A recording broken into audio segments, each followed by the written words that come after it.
Hello everyone. सो आज से जो है हम एक नया टॉपिक नया सब्जेक्ट स्टार्ट करेंगे which is a teaching of a life science. So जो हमारे बीएड के फर्स्ट सेमेस्टर के अंदर जो है हमारा ये एक सब्जेक्ट है teaching of a life science, जो पंजाबी यूनिवर्सिटी पटियाला के रिलेटेड जो पूरा सिलेबस है हम वो डिस्कस करेंगे। आज जो हम स्टार्ट कर रहे हैं वो है चैप्टर नंबर 1। हम लाइफ साइंस का कंसेप्ट देखेंगे क्या होता है, इसका इम्पोर्टेंस क्या है, इसकी प्लेस क्या है हमारी स्कूल करिकुलम में। सबसे पहले we will start with the introduction, then with the life science meaning and the concept, then importance. Science in its various forms and the shapes help us to understand ourselves and the environment around us. Science जो है हमेशा से ही हमें अपने आप को समझने में, हमारे environment को समझने में इसने बहुत हेल्प की है। This task to understand ourselves and the environment is not so simple as it appears. To facilitate and serve the purpose in a better way, therefore, attempts are made to divide the subject matter and the knowledge of the science into some distinctive branches like physics, chemistry, zoology, botany, microbiology, astronomy, medical sciences, etc. हमारा जो purpose है हमें अपने आप को जानने का, environment को अच्छे से जानने का और ज़्यादा नॉलेज गेन करने का। इसीलिए हमने क्या क्या साइंस को डिफरेंट डिफरेंट सब ब्रांचेस में डिवाइड कर दिया। इससे हम क्या होगा, such division helps in the deep and the thorough study of the specific area. इससे हम उसी एरिया के बारे में और डीपली जो है स्टडी और नॉलेज गेन कर पाएंगे। नेक्स्ट है हमारा लाइफ साइंस मीनिंग और concept. In our schools, for teaching of a science, we have so far followed an integrated approach. हमारे स्कूल्स में क्या होता था कि साइंस को पढ़ने के लिए हमें एक ही सब्जेक्ट रहता था विच is a teaching of a science. Science एक जनरल साइंस सब्जेक्ट था हमारे पास। हमारे पास डिफरेंट डिफरेंट सब्जेक्ट्स नहीं होते ना, एक की फिजिक्स अलग पढ़ रहे हैं हम, केमिस्ट्री अलग पढ़ रहे हैं, बॉटनी अलग पढ़ रहे हैं, जोलॉजी अलग पढ़ रहे हैं, नहीं। हम एक इंटीग्रेटेड जो सभी सब्जेक्ट्स को मिला के एक टॉपिक जो इंटीग्रेटेड जो साइंस पढ़ रहे थे हम। हमारे स्कूल्स में ये इंटीग्रेटेड जो है अप्रोच इसकी अपनाई गई है साइंस की। As a result we have been teaching science in an integrated way through the subject general science. General science के नाम पर हम हमेशा से एक इंटीग्रेटेड वे पढ़ते आए हैं साइंस का। Instead of teaching in the form of a separate branches, हमने सेपरेट ब्रांचेस नहीं पढ़ी थी पहले, फिजिक्स, केमिस्ट्री, बॉटनी, जुअलॉजी की। The arguments favouring such type of integrated approach in the teaching of science run as under. इसके related ना बहुत arguments भी होती हैं कि ऐसे इंटीग्रेटेड अप्रोच क्यों है, डिफरेंट डिफरेंट ब्रांचेस क्यों नहीं है। अभी क्या है, in our day to day life we use the science in a integrated way and not in the form of a specialized fragmented pieces of knowledge. हमारी जो डे टू डे उसमें ना हम जो साइंस को है एक इंटीग्रेटेड वे में देखते हैं, ना कि उसको फ्रेगमेंटेड में देखते हैं। What one needs in his day-to-day life is the knowledge and the skills related with some basic facts and the principles of the science.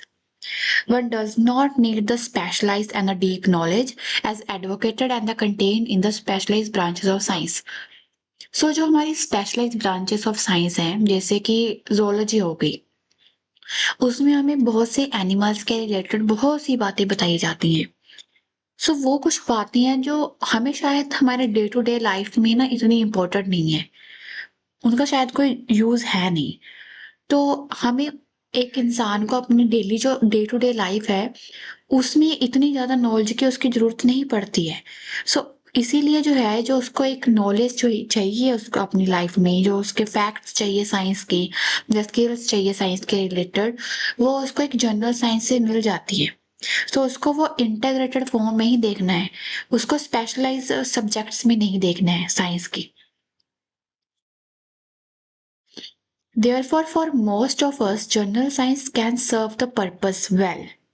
by being science of everyday use and also by being essentially elementary and simple in the comprehension. Yes, so general science में हम ना चीजों को बस simple तरीके से देख रहे हैं, बहुत ज्यादा कम्प्लेक्स नहीं कर रहे हैं, एक पूरी साइंस का एक ओवरऑल व्यू हम पढ़ रहे हैं और एक कॉम्प्रिहेंशन वे में पढ़ रहे हैं.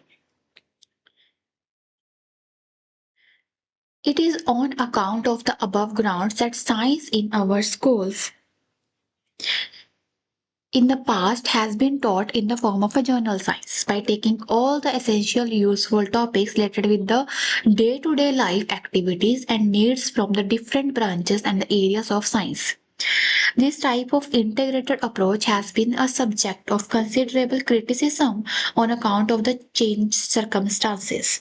So पहले जो है हमने पढ़ लिया कि जनरल साइंस के जो है टाइटल में हम जो है स्कूल्स में जो है साइंस को पढ़ाया जाता था, जिसमें जो डे टू डे लाइफ के जो हमारे एसेंशियल और यूजफुल टॉपिक्स हैं उनकी एक्टिविटीज को पढ़ाया जाता था. बट अभी जो है जो हमारी जो ये लाइफ जो है बहुत चेंज हो रही है. अब ये जो इंटीग्रेटेड अप्रोच है इसको ना क्रिटिसिज्म मिल रहा है बहुत. Today, there has been a tremendous increase in the body of science, and also its impact is now felt in each and every sphere of our life.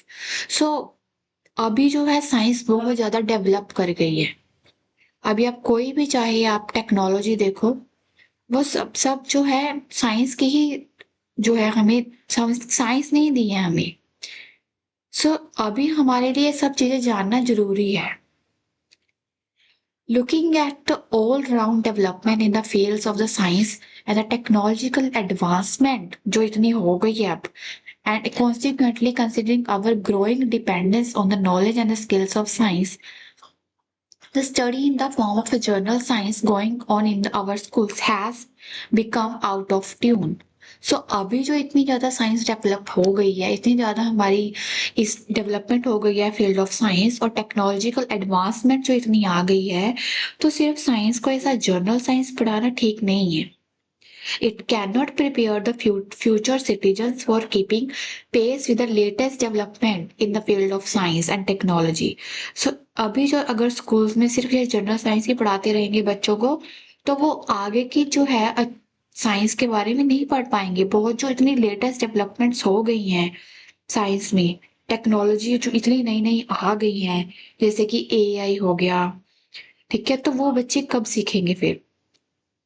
In case we need so, we will have to bring a change in our approach of teaching of science in our schools. तो ये जो science को जो है पढ़ाने को as a general science, इस approach को हमें चेंज करना पड़ेगा. The integrated approach is now being replaced by a disciplinary approach. So अभी जो है इस integrated approach को हमने चेंज कर दिया है. अब जो हमारे +1 और +2 है उसमें हमारे डिफरेंट सब्जेक्ट्स पढ़ाए जाते हैं. Instead of teaching science in the form of a mere combination of some fragmented pieces of knowledge in the name of a journal science, we have started to teach it in the form of a separate branches like a physics, chemistry, botany और zoology. अगर आप अपनी 9th और 10th की books भी उठाकर देखोगे science की, तो उसमें भी आपको फिजिक्स, केमिस्ट्री, बॉटनी जो है अलग अलग सभी टॉपिक्स मिलेंगे. सभी के जो सभी सब्जेक्ट्स के एक बैलेंस जो है आपको टॉपिक्स मिलेंगे. It has helped in studying the minute details by going deep in a particular branch. With the adoption of the +2 system, 10+2 system, the disciplinary approach is gaining momentum. So जब से जो हमारा 10+2 system आया है, तब से जो ये हमारा डिसिप्लिनरी अप्रोच है, यानी कि जो सभी ब्रांचेस को इक्वली जो इम्पोर्टेंस देना, इसने जो है अपनी मोमेंटम जो है हम बोल सकते हैं कि इसकी जो अप्रोच में जो है बहुत डेवलपमेंट हुई है. The different branches of science for this purpose are being put into two groups, physical science and the life science. So जो साइंस को जो है अभी हमने 2 पार्ट्स में डिवाइड कर दिया है, फिजिकल साइंस और द लाइफ साइंस. और अब हम जो पढ़ रहे हैं वो क्या है, life science. The physical sciences group include those branches of science which are related with the study of the non-living materials, such as the physics and the chemistry.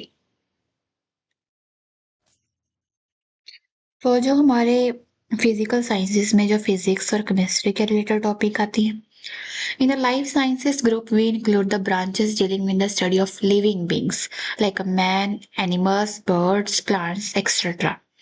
Thus the branches like the botany, zoology, etc. comprise this group. The grouping of the science subject into two distinct groups, physical and the life science, and adoption of the disciplinary approach with regard to science teaching have thus necessitated to bring essential changes in the ways and the means of training teachers in our training colleges. Yes. अभी जो है, जो एक journal science को जो है हम लोगों ने 2 पार्ट्स में डिवाइड कर दिया है। तो हमारे जो हमने बीएड कर रहे हैं, जो हम बीएड कर रहे हो, उसमें जो हमारे टीचर्स को भी हमें ऐसे ही ट्रेन करना पड़ेगा। Instead of training them as a teacher to teach a general science, उनको एक जर्नल साइंस जो है पढ़ाने की बजाय we have started to train them separately as a teacher of a physical science and a teacher of a life science, and for enabling them to teach the subjects falling in the groups physical and the life science separately. Yes. So अभी हमने इसीलिए जो हम ये जो पढ़ रहे हैं ना, टीचिंग ऑफ लाइफ साइंस, ये हम इसीलिए ही पढ़ रहे हैं सो दैट कि हमें एक जो आप टीचर बनोगे आगे चल के, आपको ये नॉलेज हो, ठीक है, अपने सब्जेक्ट के बारे में, और आपको पता हो कि आपको कैसे ये बच्चों को पढ़ाना है।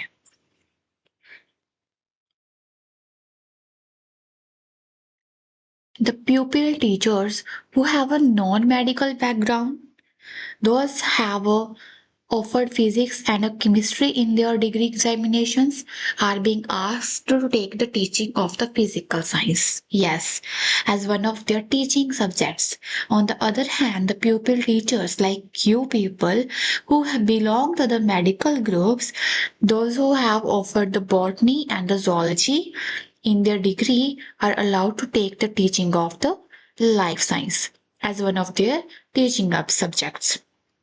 These both categories of teacher trainees need to be given different teaching experience and training opportunities for being trained as a specialized teachers for teaching physical or the life science. अब जब आप लोग ये पूरी जो है टीचिंग ऑफ लाइफ साइंस की book पढ़ लोगे, then you got to know how to teach to our students. आपको जो अपने सब्जेक्ट के बारे में बहुत कुछ पता चलेगा, आपको कैसे बच्चों को पढ़ाना है आपको वो पता चल जाएगा। आप एक ट्रेन हो जाओगे अपने एक सब स्पेशलाइज सब्जेक्ट में। It is with this background and need universities, जो अब हमारी यूनिवर्सिटीज हैं, उन्होंने started to make a provision for 2 different teaching subjects बना दी हैं, teaching of the physical science and the teaching of the life science अपने बीएड करिकुलम में। The present textbook here serves the purpose of the teaching of the life science. अभी हम जो पढ़ रहे हैं इस टेक्स्ट बुक्स में से टीचिंग ऑफ लाइफ साइंस पढ़ रहे हैं। इम्पोर्टेंस क्या है सब्जेक्ट की, लाइफ साइंस की, और जो हमारे स्कूल में करिकुलम में इसकी क्या महत्वता है, इम्पोर्टेंस क्या है।